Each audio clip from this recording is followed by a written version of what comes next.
خاڵێکی ترکە ڕەدی پێدەینەوە لە ئەلبانی ڕەحمەتی خوای لێ. کۆدەتای سەربازی جۆرەکە لە جۆرەکانی شۆڕشی چەکداری دژی تاغوتان کە حکمی کوفرینیان بەسەر ئومەتەکەیان چەسپاندووە. ئەمەش فەرزە.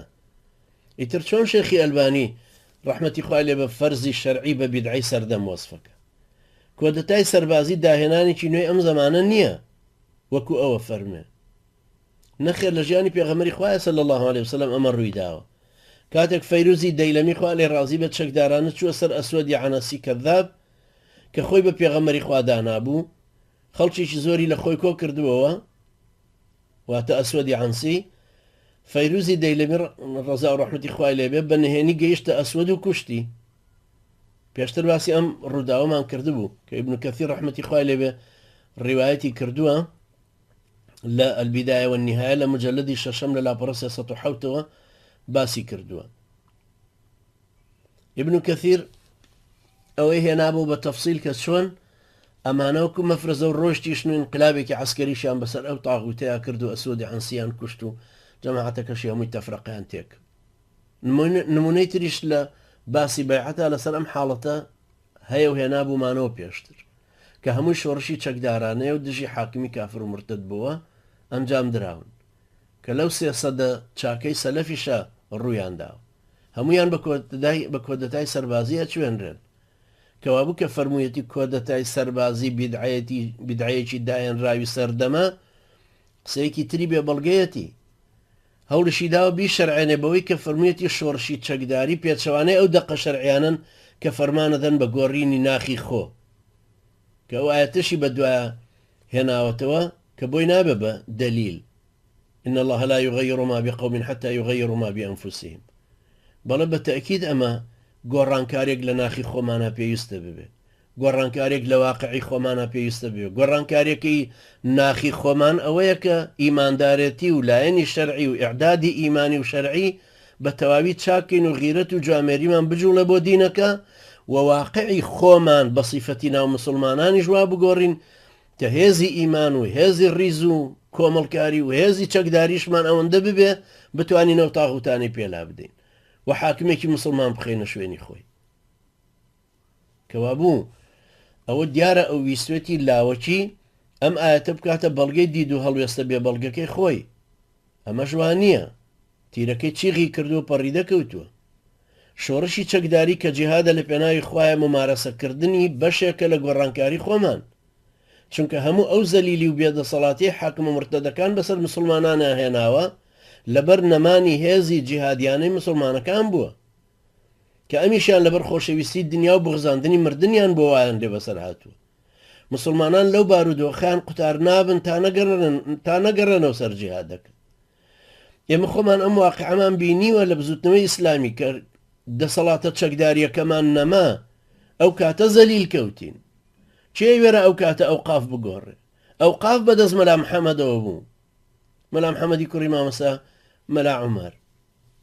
ئێمە و کاتە دەسەڵاتمان هەبوو، لیژنەی فتوامان لە هەموو شار و شارۆچکەکانە هەبوو، کەس ناچوو بۆ دادگا. کەوابوو نەمانی جیهادەکە، نەمانی هێزی چەک بەدەست مسلمانان و سەبەبی زەلیلکردنە. بۆیە تاغوتانیش بە هەموو شێوەیەک هەوڵدەن مسلمانان تەنانەت دەمانچەیەکیشیان لە ماڵەوە نەبێ. مسلمانان پێویستە ئەو دید و هەڵوێستیان بگۆڕن کە گەیاندونیەتە ئەم زەلیلی و ژێردەستەیە. ئەمەش بە خۆیەک لاکردنەوەیانە بێ بۆ خوای گەورە کە ئەبێ بە جانی بەرپرسێتی قیامەتیانەوە و لەبەر خاتری ڕەزامەندی خوای گەورە جیهادێک بەرپا بکەن کە واقعەکەیان بگۆڕێت و دەسەڵاتێکی شەرعیانەی پێدا بمەزرێن.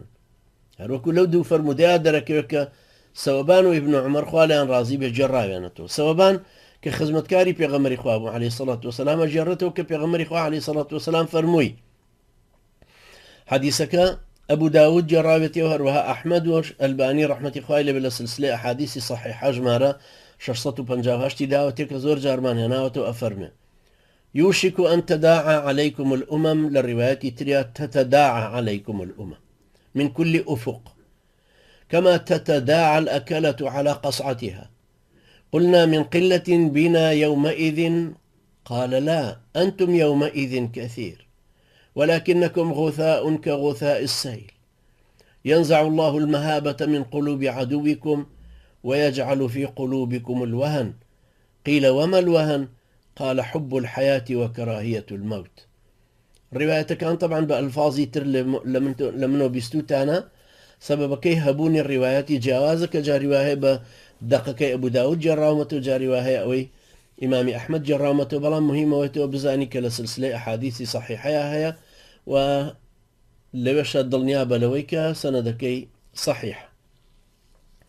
أفرمي زمانك ديتو نزيك كأمتان لها ملايك ودابارين سرتان ودمتان تيجنن هەروەکو کە کۆمەڵە بخۆرێکە کەونە سەر لەگەنە چێشتێک عرزمان کرد یعنی پێمان وت ئەی پێغەمەری خوا ئەوە لەبەر ئەوەیە کە ئێمە لەو ڕۆژەیە ژمارەمان کەمە بێتەوە فەرمووی ئێوە لەو ڕۆژەدا زۆرن لە ڕیواەتی ترا فەرمی ئەنتم یومئذ كثير ولكنكم غثاء كغثاء السيل ئێوە لەو سەردەمەیە لەوێ ڕۆژەیە زۆرن بەڵام ئێوە وەکو کەف و پوش و پەڵاشی سەر ئاوان کە لافاو هێناوێتی کۆتەرەدار و تەختە و چیلکە و پوشکە و کیسە نایلۆن و ئەنواع وەشکاڵ ئێوە ئەلەوانە ئەچن بۆیە فەرمێ وەکو پوش و پەڵاشی سەر لافاوە بن سام و هەیبەتتان لە دڵی دوژمنانتانە نامێنێ و لاوازی ئەخزێتە دڵ و دەروونتانەوە عەرزیان کرد لاوازیەکە چی ئەی پێغەمبەری خوا فەرمووی خۆشەویستی دنیا و بغزاندنی مردن